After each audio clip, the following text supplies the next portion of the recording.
adalah sesuatu yang sangat penting terkait dengan pernyataan Presiden Joko Widodo kemarin di lapangan udara Halim Perdana Kusuma bahwa Presiden dalam hal ini adalah Pak Jokowi, Joko Widodo, boleh berkampanye dan boleh berpihak. Ia juga mempersilahkan menteri-menteri untuk berpihak dan berkampanye. Artinya keberpihakannya dilakukan secara terbuka dan bahkan mungkin langkah-langkah berikutnya sesudah pernyataan Presiden itu adalah bahwa Presiden juga akan turun gelanggang untuk mendukung salah satu pasangan calon. Kalau kita pura-pura nggak tahu siapa calonnya yang didukung, ya kita bisa bilang mungkin satu, mungkin dua, mungkin tiga. Tapi saya kira kita semua tahu siapa yang didukung oleh Presiden dan bagaimana kemudian hal ini harus direspon secara bersama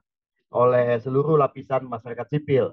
Masyarakat sipil itu adalah mereka yang bekerja di organisasi non pemerintah, di dunia akademik, di dunia media massa, atau di dunia isu-isu yang terkait dengan kemaslahatan kita bersama. Kira-kira itu, kepentingan kita bersama. Kita akan mulai sebelum sebelum dibacakan ini nanti ya. Atau kita mau bacain dulu, Bu? Bacain dulu ya. Kita akan bacakan dulu pernyataan pers kita. Teman-teman sudah dapat kopinya belum? Oke, tehnya dulu kalau gitu. Kalau kopi, oke. Nanti akan dapat kopinya. Kita akan bacakan dulu dan nanti akan diberi beberapa highlight oleh Pak Heri Harja Pamungkas dan juga Bung Usep dari Perludem. Silakan. Dan sorry, selamat siang Mbak Titi. Oh saya kesini dong. Selamat siang. Di layar Zoom juga ada Titi Anggraini, ahli kepemiluan dari Universitas Indonesia. Silakan lebih dulu Bu Natalia Subagio, Komite Eksekutif Jaga Pemilu. Terima kasih Alif. Mengingat bahwa banyak yang belum terima rilisnya, saya akan bacakan dulu ya. Oke, judulnya. Kenapa Pak?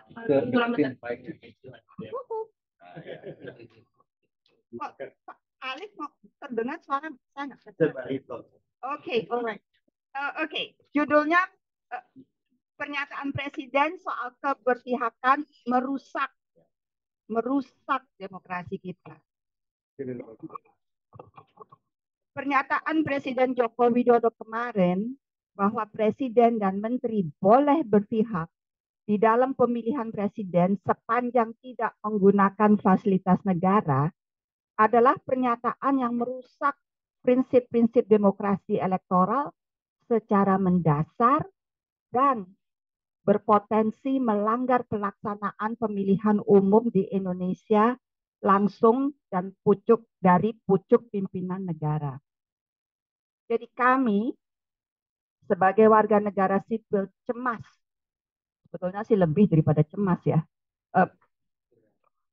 lebih dari geram, sudah mendekati marah, ya, gusar, bahwa pernyataan ini dikeluarkan beliau pada saat kampanye sedang berlangsung. Ini jelas-jelas merusak demokrasi kita. Apakah ini berarti berbagai pelanggaran yang telah marak terjadi di masyarakat bisa dianggap sebagai hal yang wajar, sesuatu yang dapat dimaklumi? Nah, pernyataan tersebut mengisyaratkan agar masyarakat maklum dengan keberpihakan Presiden Joko Widodo terhadap pemenangan pemilu 2024 karena putra sulungnya Gibran Rakabuming Raka adalah calon wakil presiden nomor 2 mendampingi Prabowo Subianto. Pernyataan Presiden lebih mencengangkan, lebih mengejutkan karena dilakukan dengan latar belakang pesawat udara TNI dan didampingi Menteri Pertahanan Prabowo Subianto yang juga Capres nomor 2, Panglima TNI Jenderal Agus Subianto dan Panglima Kepala Staf TNI AD Jenderal Maruli Simanjuntak di Bandar Udara Halim Perdana Kusuma. Semua dalam latar itu dibayar oleh pajak rakyat.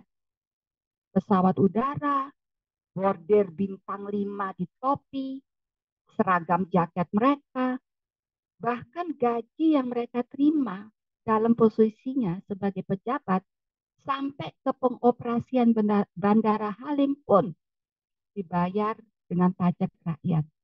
Jadi tidak sepantasnya pernyataan itu diucapkan, apalagi diucapkan di fasilitas negara seperti itu. Pak Eri, selaku Ketua Badan Pengawas Perkumpulan Jaga Pemilu, menambahkan bahwa Presiden sebagai kepala negara harus berdiri di atas semua golongan dan kepentingan.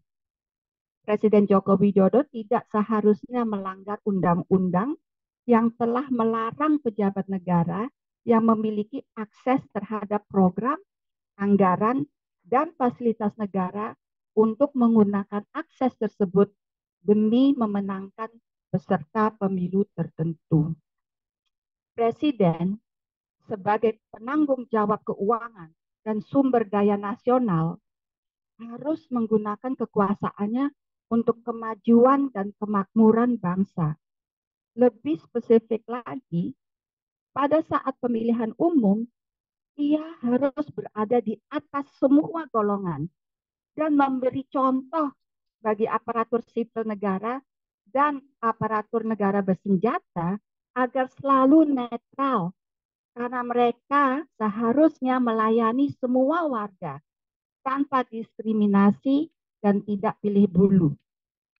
Menurut Mbak Titi, nanti bisa dikonfirm, salah satu inisiator perkumpulan jaga pemilu yang juga pendiri Perludem, pernyataan Presiden Jokowi hanya merujuk pada ketentuan pasal 281 ayat 1 Undang-Undang Nomor 7 Tahun 2017 yang berbunyi, quote ya, saya kutip, kampanye pemilu yang mengikut sertakan presiden, wakil presiden, menteri, gubernur, wakil gubernur, bupati, wakil bupati, wali kota, dan wakil wali kota harus memenuhi ketentuan A, tidak menggunakan fasilitas dalam jabatannya, kecuali fasilitas pengamanan bagi pejabat negara sebagaimana diatur dalam ketentuan peraturan perundang-undangan, dan B, menjalani cuti di luar tanggungan negara.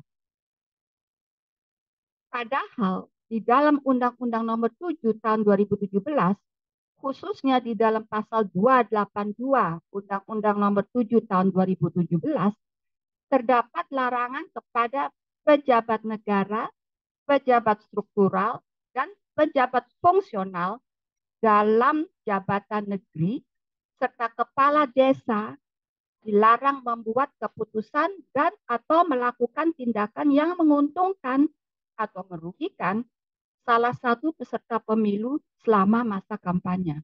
End of quote. Jadi Presiden Jokowi dan seluruh menterinya adalah pejabat negara yang memiliki kewajiban untuk menjaga netralitas dalam pemilu. Mereka dilarang melakukan tindakan atau membuat keputusan yang menguntungkan peserta pemilu tertentu, termasuk di masa kampanye. Jadi jika mereka melakukan tindakan yang menguntungkan peserta pemilu tertentu, maka itu dapat dikategorikan sebagai pelanggaran pemilu, kata Mbak Titi. Termasuk juga tindakan menteri yang melakukan tindakan tertentu yang menguntungkan peserta pemilu tertentu, itu adalah pelanggaran kampanye pemilu. Apalagi tindakan itu dilakukan tidak dalam masa cuti di luar tanggungan negara.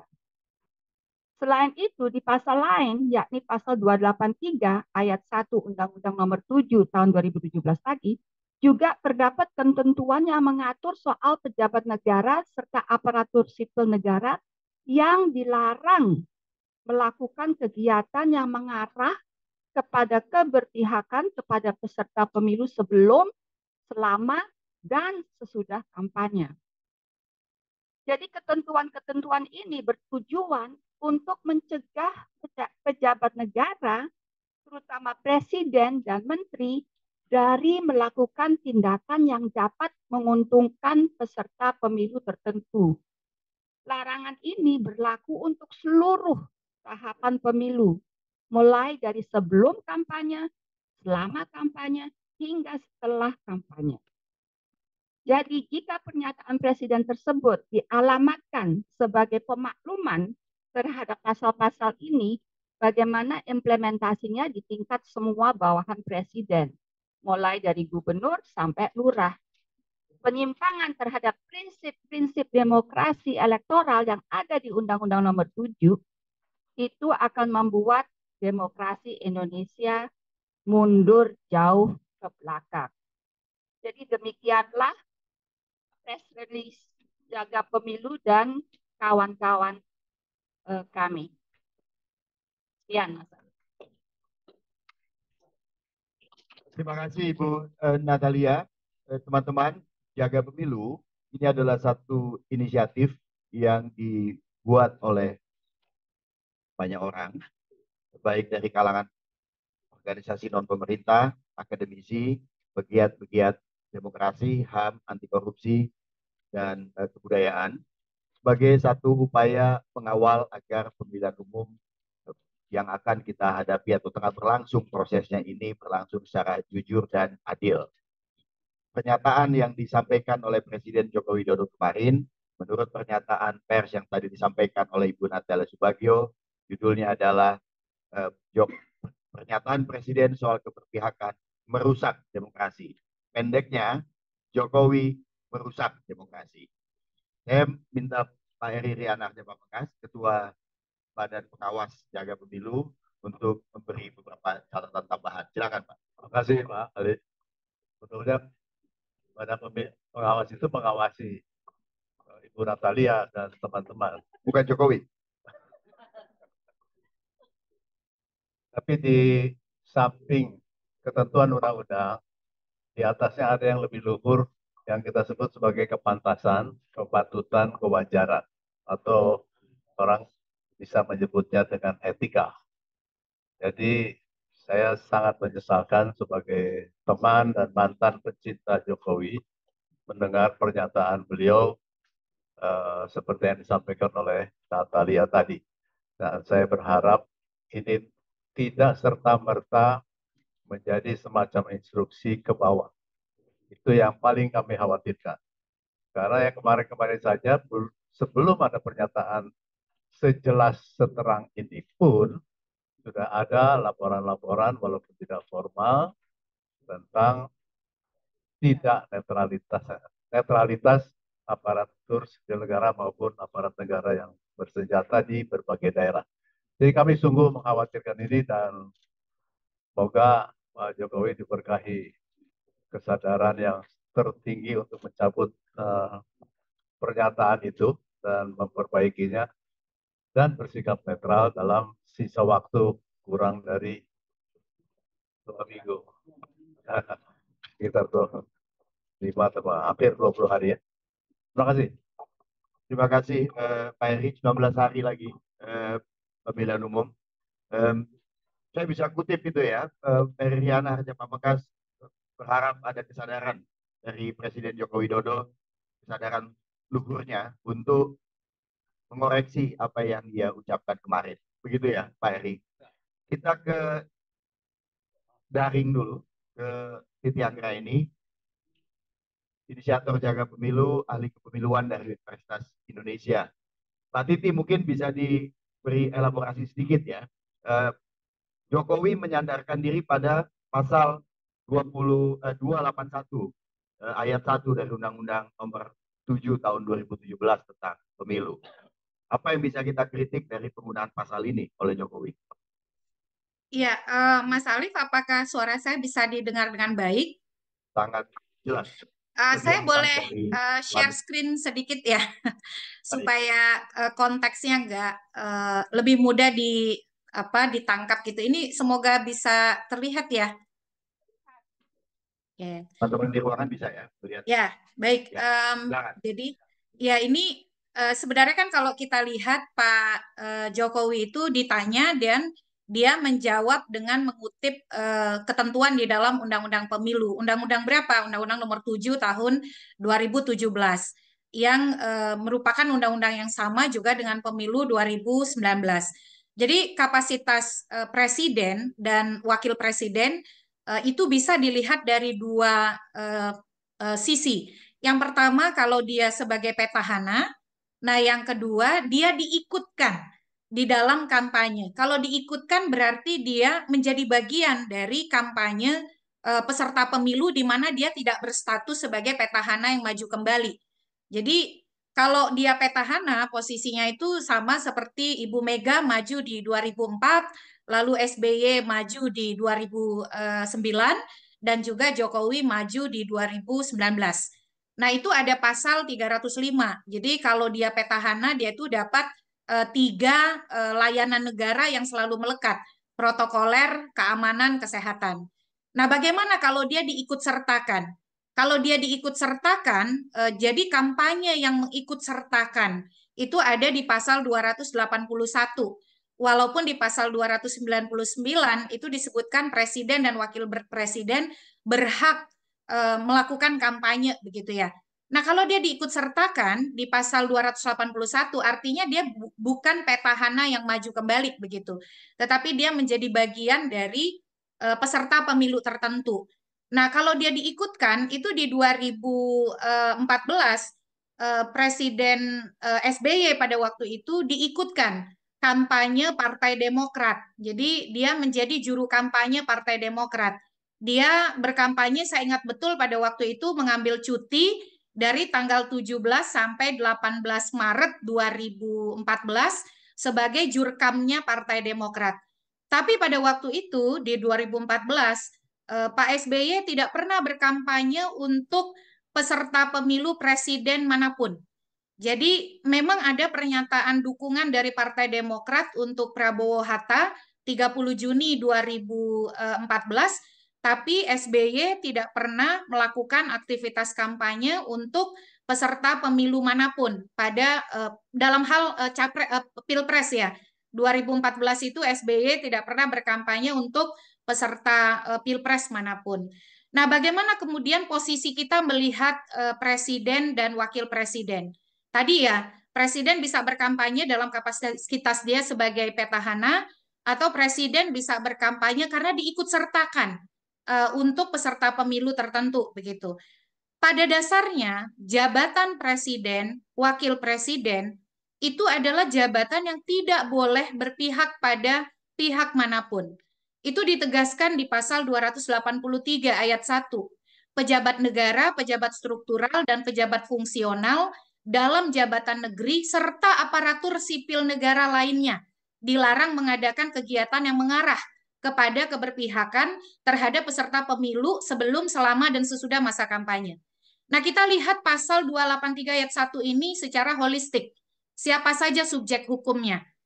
Nah, larangan itu mencakup apa? Pertemuan, ajakan, imbauan, seruan, atau pemberian barang kepada aparatur sipil negara dalam lingkungan unit kerjanya, anggota keluarga, dan masyarakat. Lalu bagaimana negara menerjemahkan ini? Salah satunya kita ambil contoh ASN. Jadi aparatur sipil negara. Klaster aparatur sipil negara itu masuk dalam klaster pasal 283 ayat 1 ini. Ada pejabat negara, pejabat struktural, pejabat fungsional dalam jabatan negeri, serta aparatur sipil negara. Nah, apa tindakan ketidakberpihakan itu harus ditunjukkan? Sampai-sampai berfoto pun dibuat susah. Tidak boleh ada simbol ini, tidak boleh ada simbol itu, hanya boleh begini, begitu ya, atau tangan di dada, begitu ya, presisi kata mereka. Itulah tanda bahwa ketidakberpihakan. Nah, dalam konteks ini, presiden sebagai pejabat negara, kalau dia tidak cuti, karena dia hanya boleh misalnya dilihat kalau dia diikut sertakan berarti dia adalah sebagai individu yang sedang menjabat presiden. Kalau individu ini mau diikut sertakan, maka dia harus cuti. Harus cuti dan di luar tanggungan negara. Itu pasal 281 ayat 1 Undang-Undang Pemilu kita nomor 7 tahun 2017. Cutinya pun harus diajukan melalui kementerian yang mengurusi sekretariat negara disampaikan pada KPU 7 hari sebelum pelaksanaan kampanye dilakukan. Kalau dia tidak cuti, kalau merujuk kepada bagaimana kita memproteksi aparatur sipil negara kita, tidak boleh gestur, tidak boleh simbol, tidak boleh foto aneh-aneh, maka presiden saat dia tidak cuti, maka tindakan-tindakan yang tadi berlaku sebagai larangan bagi aparatur sipil negara juga berlaku bagi presiden. Jadi ketika dia sedang tidak cuti dan kemudian tidak ada dokumen cuti yang disampaikan pada KPU, membuat gestur, tanda, sikap, atau mengarah kepada simbol-simbol yang mengarah kepada peserta pemilu tertentu, itu juga tidak boleh. Karena itulah cara kita menjaga ketidakberpihakan kalau kita ilustrasikan terhadap aparatur sipil negara kita. Kalau dia mau ada gestur, mau segala macam, ini yang sederhana ya. Maka ya cuti dong gitu. Kira-kira kan begitu aturannya. Nah, problemnya adalah ketika misalnya tidak ada dokumen cuti, maka itu dilakukan, itu kan sudah menjadi bagian dari pelanggaran.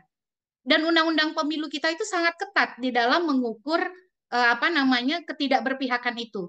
Ada pasal 547 yang mengatur bahwa setiap pejabat negara yang dengan sengaja membuat keputusan dan atau melakukan tindakan yang menguntungkan atau merugikan salah satu peserta dalam masa kampanye, sekarang kita masa kampanye, dari tanggal 28 November 2023 sampai 10 Februari, maka bisa dipidana dengan pidana penjara paling lama 3 tahun dan denda paling banyak 36 juta. Jadi dalam konteks ini mau siapapun dia, pejabat negara, di dalamnya ada presiden, ada wakil presiden, kalau dia tidak cuti dan dia membuat keputusan atau melakukan kegiatan yang mengarah kepada keberpihakan, kalau keberpihakan itu di ASN pun gerakan jari juga keberpihakan, itu bahkan masuk tindak pidana begitu. Saking inginnya kita memproteksi supaya pejabat negara kita tidak berpihak. Nah, yang berikut adalah pembatasan itu juga sangat ketat. Bagaimana undang-undang pemilu sesungguhnya menginginkan jabatan presiden, wakil presiden itu betul-betul berdiri di atas semua kepentingan. Kalau mau tidak mengambil sikap politik, ya maka ada prosedurnya gitu. Bahkan jelas disebutkan di pasal 304 tidak boleh menggunakan fasilitas negara, dan fasilitas negara itu didetilkan. Sarana mobilitas, kendaraan dinas pejabat, dan seterusnya, gedung, kantor, rumah dinas, rumah jabatan milik pemerintah, dan seterusnya, sarana perkantoran, radio daerah, sandi telekomunikasi, serta fasilitas lainnya yang dibiayai oleh APBN atau anggaran pendapatan dan belanja daerah. Jadi pembatasannya itu sangat ketat. Kawan-kawan bisa menghubungkan dengan rilis ya, tindakan atau kemudian yang mengarah kepada kepentingan politik, apalagi dalam situasi dihadiri oleh orang yang berkompetisi di proses pemilu, yaitu bisa dianggap sebagai bagian dari mencederai netralitas itu sendiri.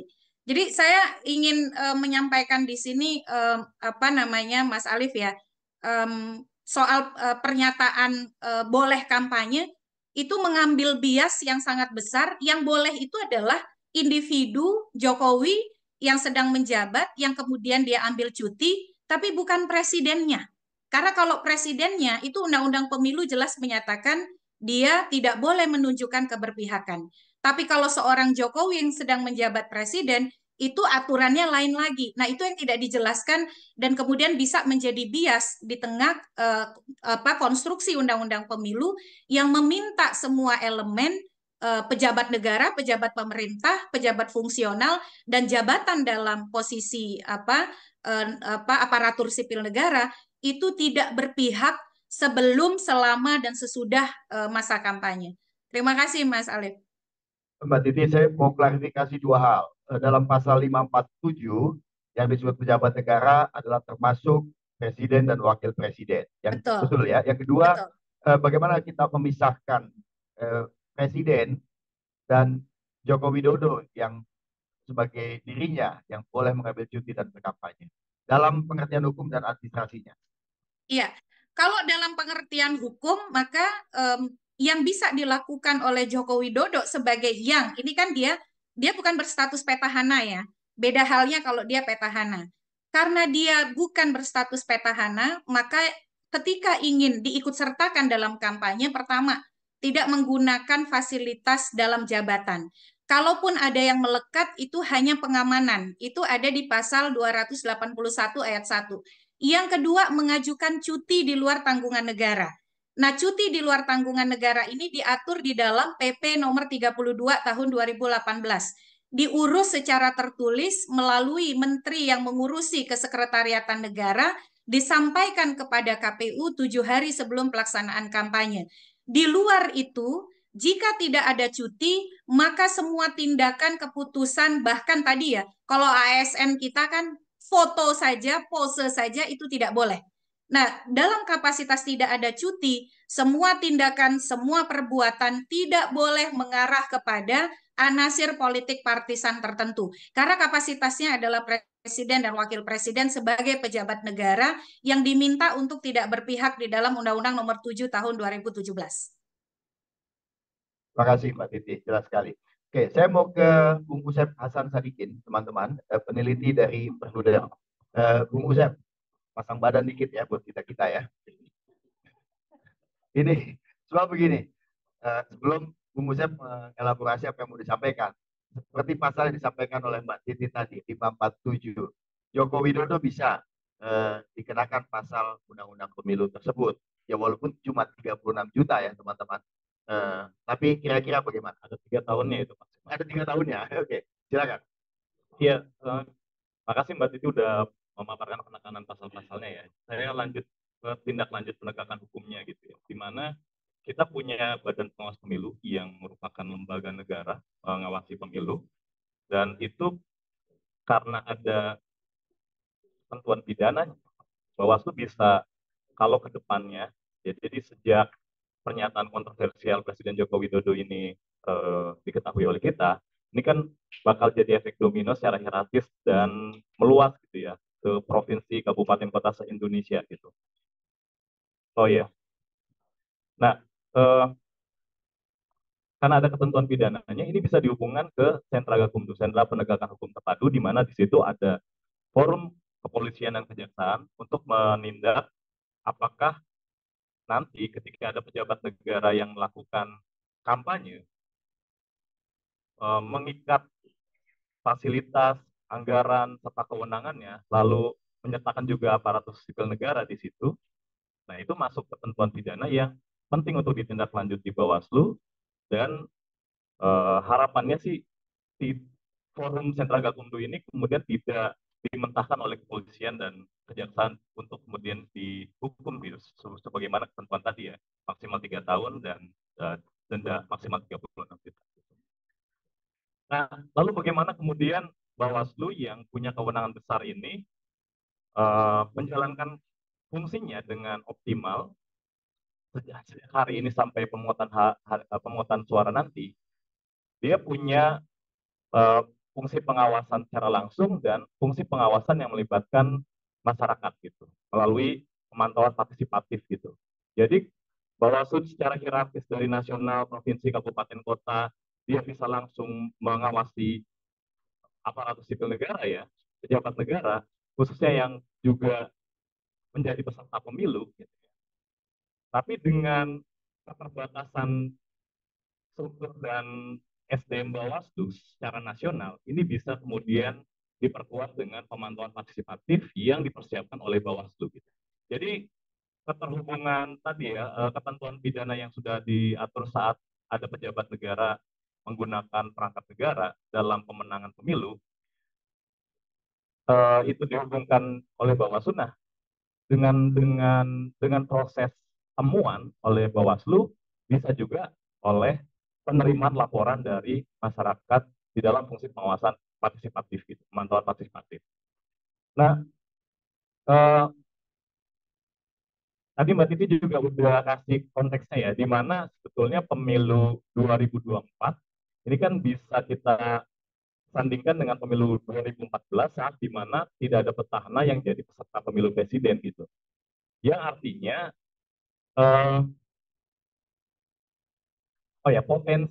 potensi peserta pemilu yang juga petahana sebagai presiden atau wakil presiden lebih besar ada saat ada petahana kan dibanding nggak ada gitu ya. Nah, tapi karena ada peristiwa-peristiwa yang bermasalah gitu ya, saya sebutin, dan itu tidak langsung dilakukan oleh Presiden Joko Widodo, pemilu 2024 yang harusnya lebih bisa menjamin ya netralitas pejabat negara karena tidak ada petahana yang mencalonkan, ini jadi malah lebih bermasalah lagi. Tadi ada genting, ada yang membuat kita geram, amarah gitu ya. Misalnya pernyataan cawe-cawe gitu ya.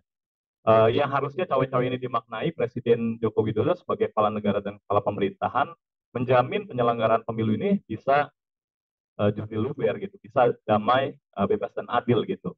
Tapi cawe-cawe di sini malah cenderung kita tangkap pemaknaannya adalah Presiden mau terlibat di dalam kewenangan serta anggarannya untuk kemudian mendukung satu pasangan calon tertentu atau partai politik tertentu untuk pemenangan pemilu gitu. Nah, yang kedua, proses dan putusan MK serta pencalonan Gibran selaku putra Presiden Joko Widodo gitu. Yang ketiga, ya yang kita bahas hari ini, saat di mana Presiden bilang pejabat negara boleh kampanye gitu. Nah, Presiden Joko Widodo tuh lupa kalau kampanye itu bukan soal tahapan aja, bukan soal tahapan aja ya, tapi juga soal pengertian aktivitas kampanye gitu. Tapi juga soal ruang dan tempat kampanye itu berlangsung gitu. Jadi teman-teman bisa bayangkan saat di mana ada aula yang kemudian didaftarkan oleh KPU dengan pengaturan jadwal kampanye.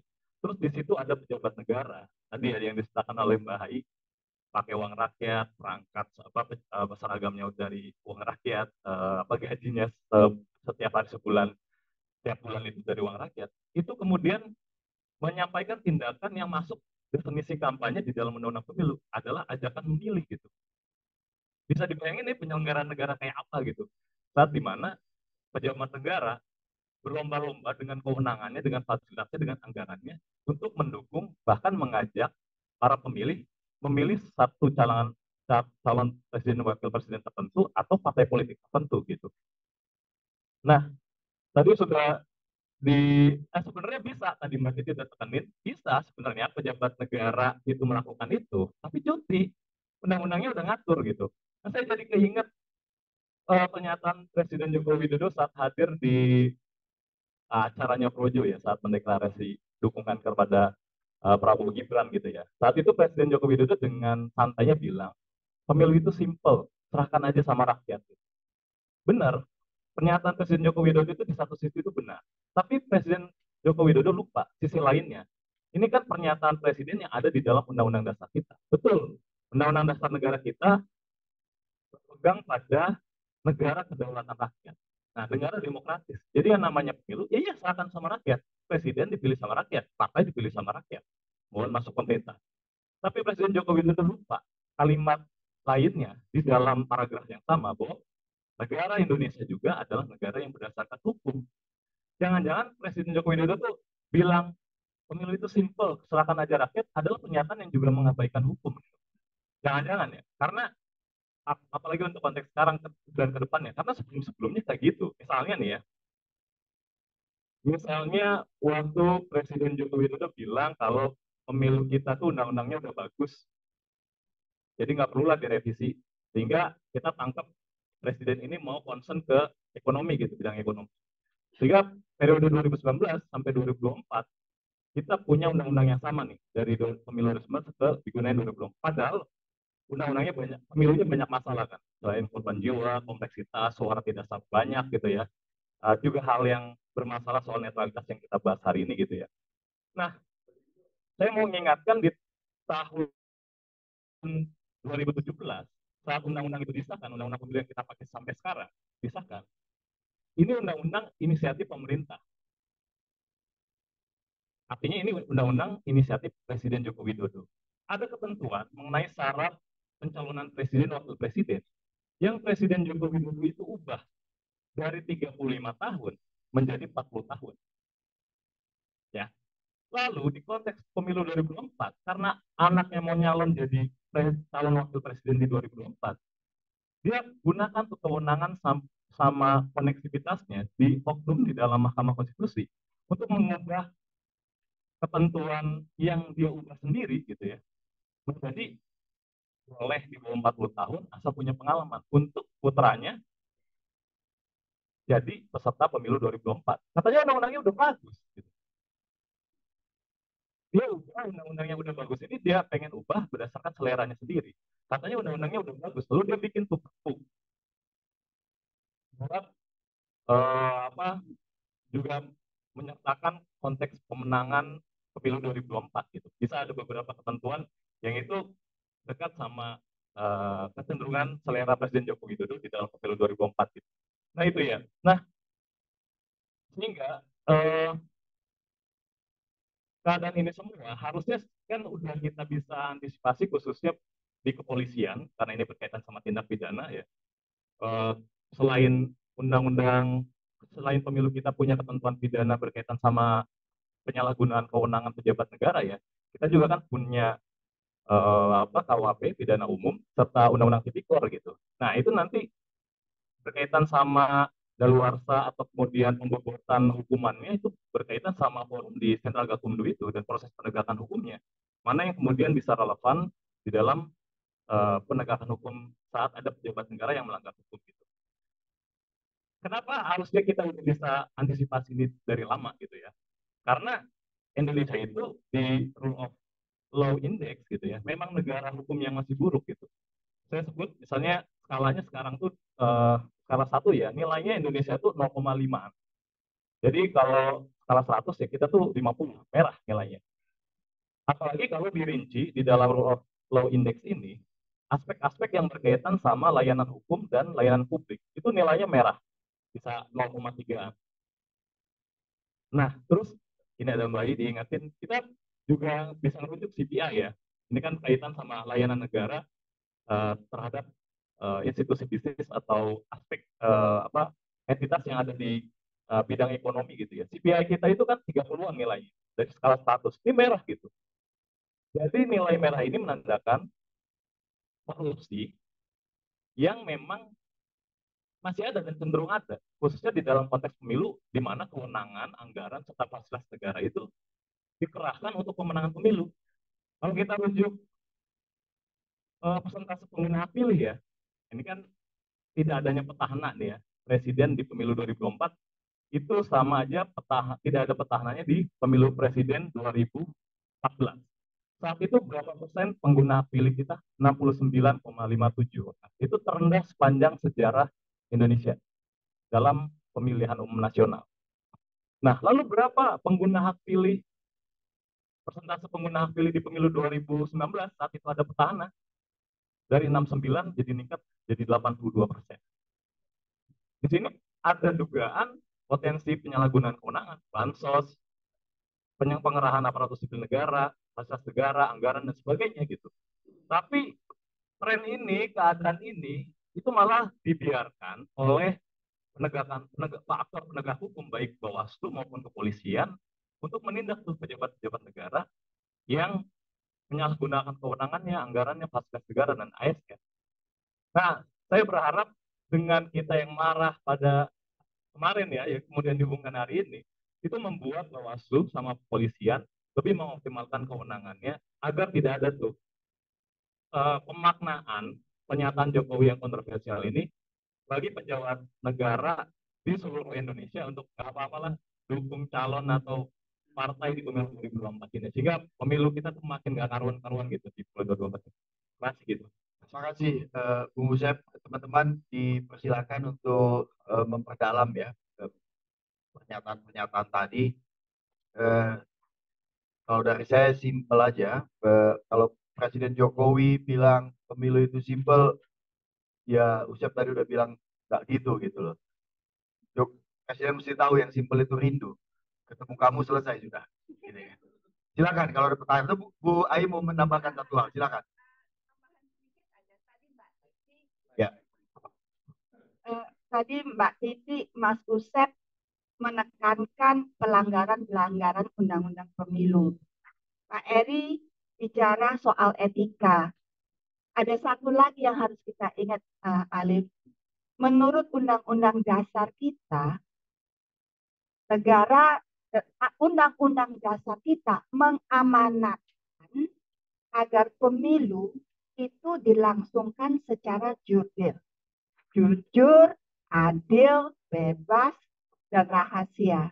Nah, apakah semua tindakan yang kita lihat sekarang itu sesuai dengan amanah itu? Di mana tingkat keadilannya apabila undang-undang pemilu yang merupakan turunan dari undang-undang dasar itu dilabrak, dijalankan sesuka hatinya seperti yang dikatakan Mas Ustadz dan Mbak Titi tadi. Itu saja tambahan. Terima kasih, Bu Ai. Sekali lagi, jaga pemilu menganggap bahwa pernyataan Presiden kemarin di lapangan udara Halim Perdana Kusuma merusak demokrasi. Silakan teman-teman. 1, 2, ada lagi dari sayap kiri, biar nggak timbang sayap kanan, biar kita nggak terlalu ke kanan-kananan. Silakan nama dan dari media mana atau organisasi mana, silakan. Selamat siang semuanya, saya Vito dari Kompas.com. Saya mau tanya mungkin ke semuanya sih, tapi mungkin untuk Mbak Titi atau Pak Eri tadi karena bahas-bahas pasal. Pertama mau tanya bahwa sebagai wartawan yang ya dalam 1-2 tahun terakhir meliput pemilu udah hafal nih Mbak kebiasaan Bawaslu, yaitu penafsirannya sangat rigid terhadap undang-undang pemilu kan. Gitu. Jadi kalau misalnya tadi kita mencoba mengkaji bahwa presiden itu melanggar undang-undang pemilu, misalnya pasal 283 dan 300 berapa itu tadi, kan saya coba mengambil posisi Bawaslu, nanti Bawaslu akan bilang, loh apa namanya, Jokowi sebagai presiden kan nggak pernah berkampanye untuk peserta pilpres tertentu, Mbak. Tidak pernah memenuhi unsur kampanye seperti mengajak memilih atau memaparkan visi misi atau menampilkan citra diri gitu. Nah itu jadi bagaimana kita bisa punya ekspektasi bahwa Jokowi bisa dijerat oleh undang-undang pemilu atau dibawa ke Gakumdu dengan penafsiran yang rigid seperti itu. Yang kedua, misalnya kita menggunakan pasal 547 juga, Mbak, itu kan nanti Bawaslu atau Jokowi akan sangat gampang sekali berdalih bahwa pernyataan yang kemarin dilontarkan di Halim itu bukan keberpihakan terhadap peserta pemilu tertentu, karena itu dalam rangka tugas kenegaraan gitu, hubungannya antara presiden dengan menteri gitu. Jadi kalau kita lihat presidennya juga, bahkan ajudannya Pak Prabowo saat hadir ke debat menggunakan baju warna biru dan pakai simbol nomor 2 pun kan dianggap bukan pelanggaran karena dianggap sedang bertugas, apalagi yang di Halim kayak gitu.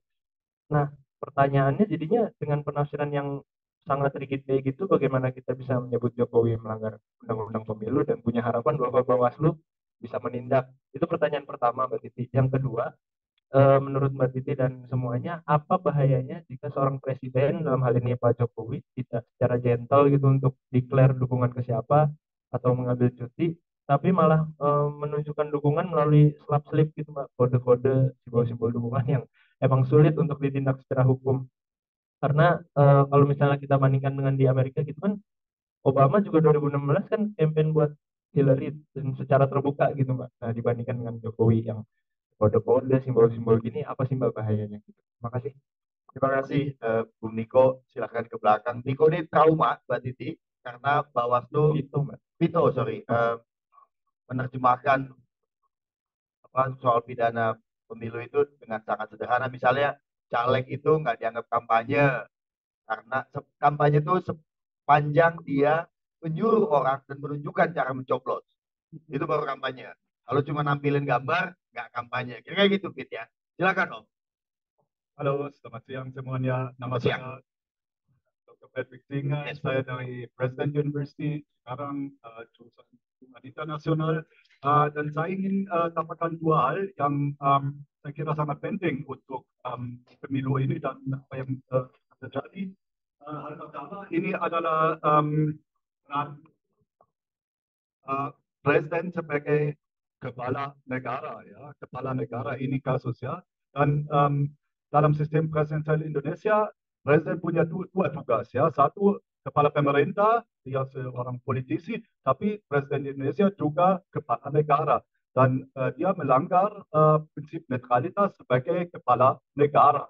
Ini sangat penting dan Indonesia Republik, di sini tidak ada raja atau apapun ya di negara lain seperti Thailand, di mana ada raja, di kepala negara dia harus netral, dia tidak boleh mendukung salah satu paslon atau satu calon ya. Tapi di Indonesia saya kira penting untuk juga dalam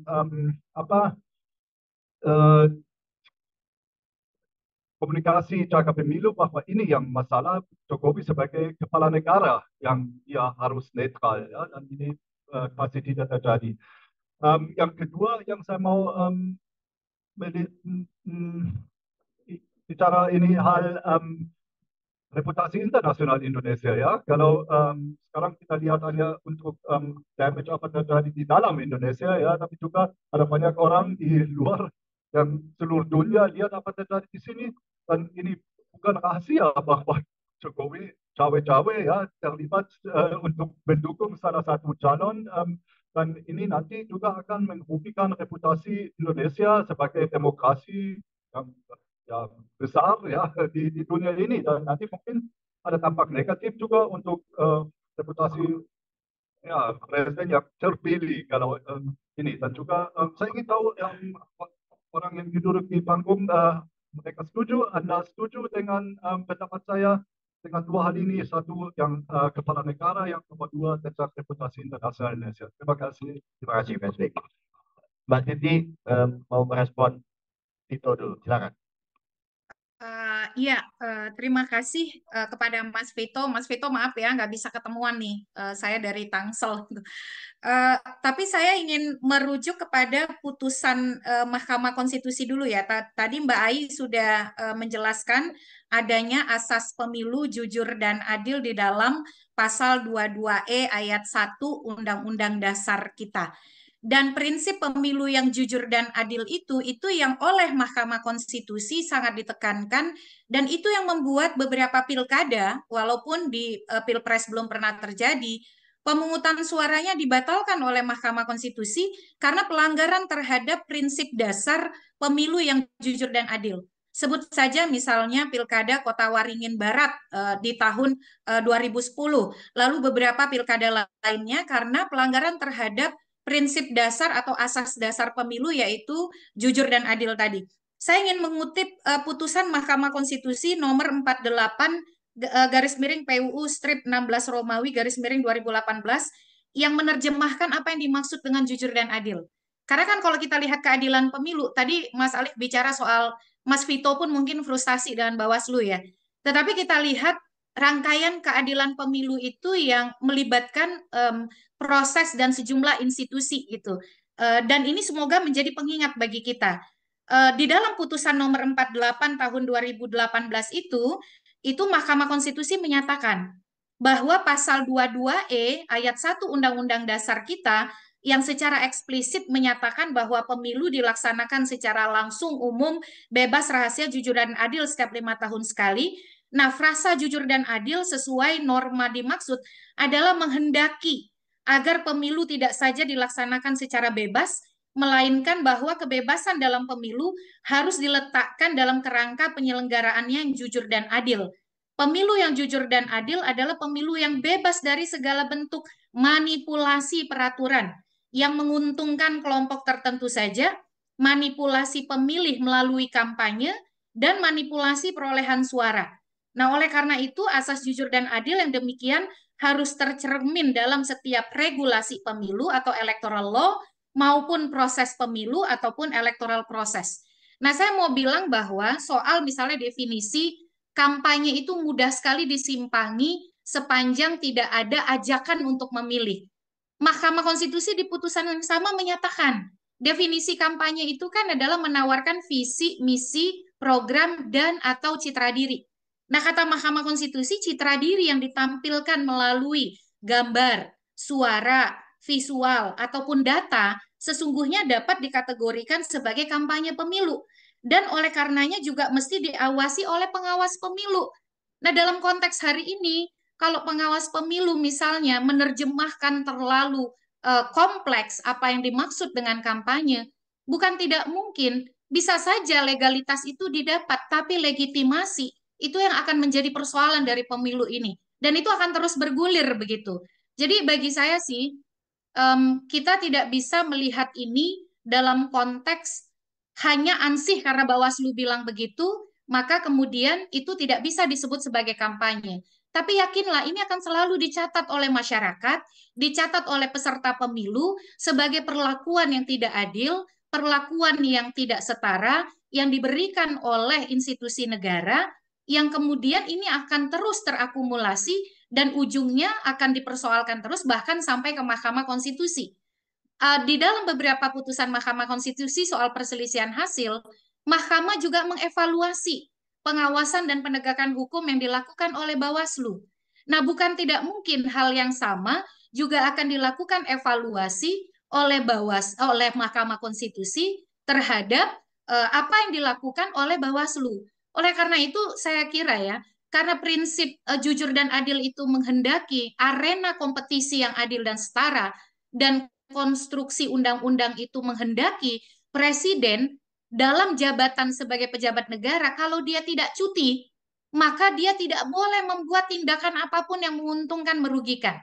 Nah, kita sebagai publik yang akan kemudian melihat ini dari dua arah. Sebagai publik akan mengevaluasi melalui suara kita di bilik suara, peserta pemilu akan mengevaluasi melalui otoritas yang dia punya untuk terus mempersoalkan ini dan bahkan sampai mempersoalkan ke Mahkamah Konstitusi.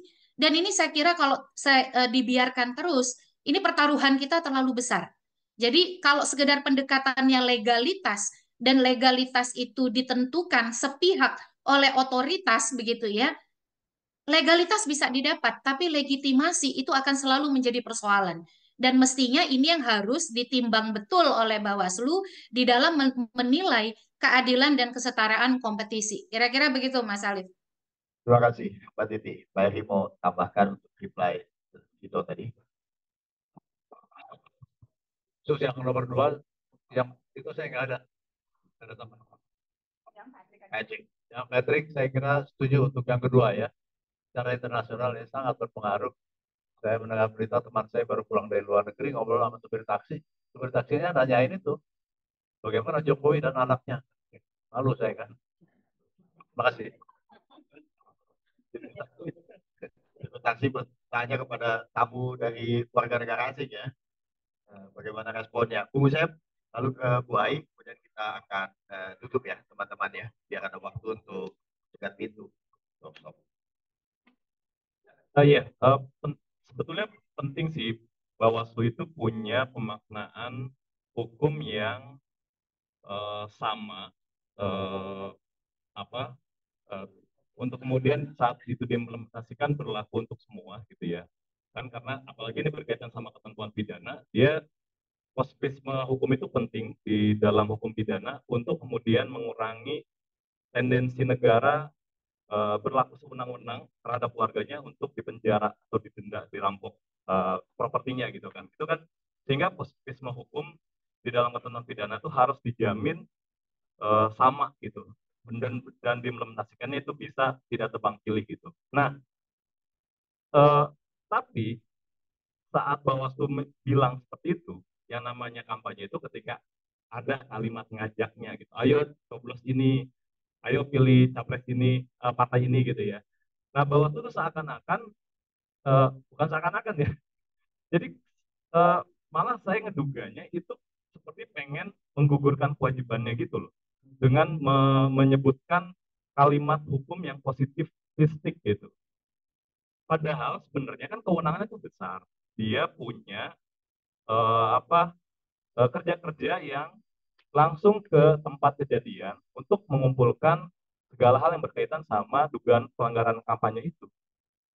Kan secara kasat mata sama kalimat kalau tidak ada kan bisa berkaitan sama saksi-saksi yang ada.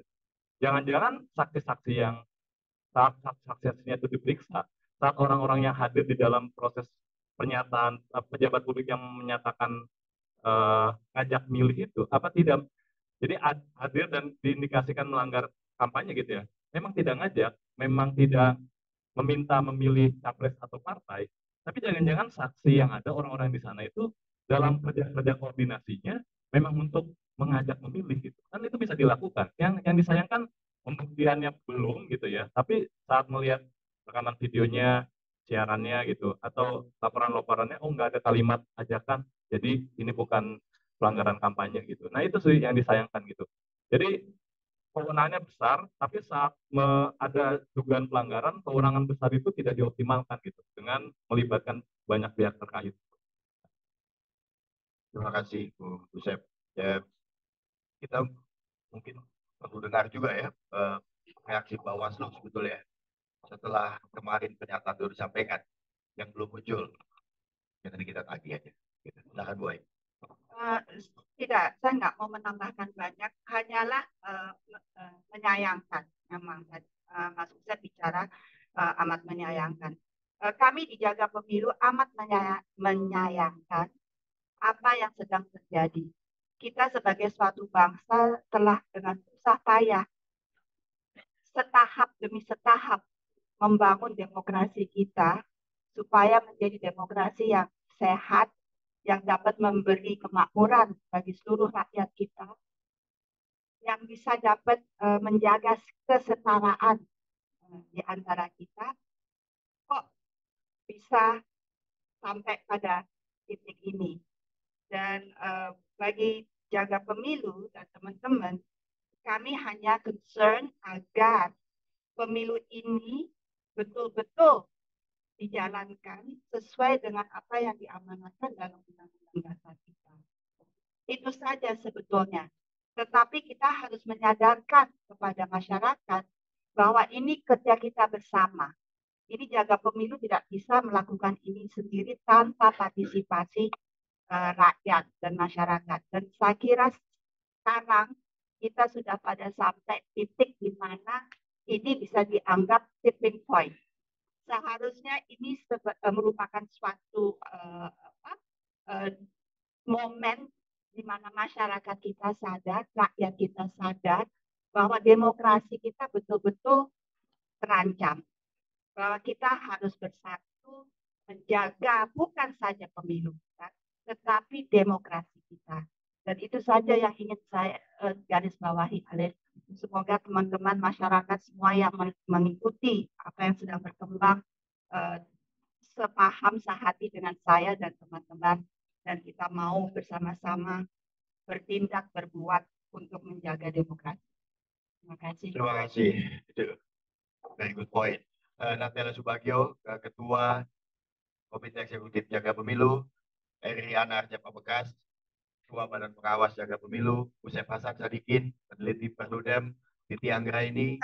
Mas Alif, saya mau tambah soal Bawaslu, boleh nggak ya? Sedikit boleh, aja. Boleh. Ya. Saya mau tutup dengan dramatis sebetulnya. Iya. Sedikit lagi. Ya, sebenarnya ini 2024 ini menjadi pertaruhan ya bagi Bawaslu.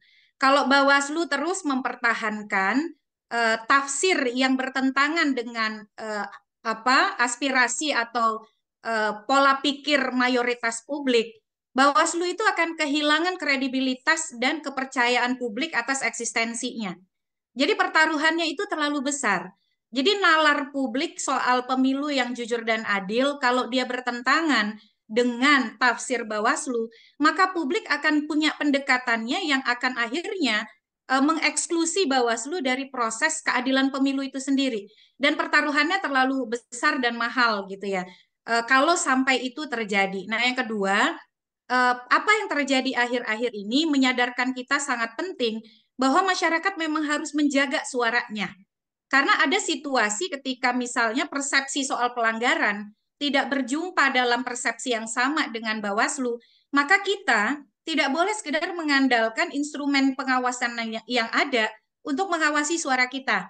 Nah, disitulah pentingnya kita mengawal suara kita di hari H, ikut jaga pemilu, menjaga hasil sampai selesai, karena ternyata kita juga bisa berbeda jalan gitu ya, terkait dengan memaknai praktik pemilu yang jujur dan adil tadi. Nah, hari H itu memang menjadi sangat krusial. Kita mengamankan suara kita, ikut prosesnya sampai selesai, mencatat hasilnya, memotret hasilnya, dan mengupload di Jaga Pemilu serta di media sosial kita. Itu saja sih, Mas, saya mau nambahin itu. Terima kasih. Titi Anggraini, ahli kepemiluan dari Universitas Indonesia dan salah seorang inisiator Jaga Pemilu. dengan persoalan seperti ini, Bawaslu-nya sendiri kemudian diragukan keberadaannya, bukan cuma keberaniannya. Gitu. Jadi kalau orang tidak percaya pada Bawaslu, maka orang akan juga mengalami krisis kepada apakah pemilu bisa dijaga jujur dan adilnya. Kelihatannya masyarakat luas yang diharapkan untuk bisa menjaga itu secara bersama-sama sampai dengan tanggal 14 Februari, termasuk menjaga suara kita masing-masing di tempat pemungutan suara. Terima kasih teman-teman. Dipersilakan untuk one-on-one ke narasumber, dan setengah jam lagi kita akan ada acara diskusi dengan kaum muda untuk mengawasi pemilu curang. Selamat siang.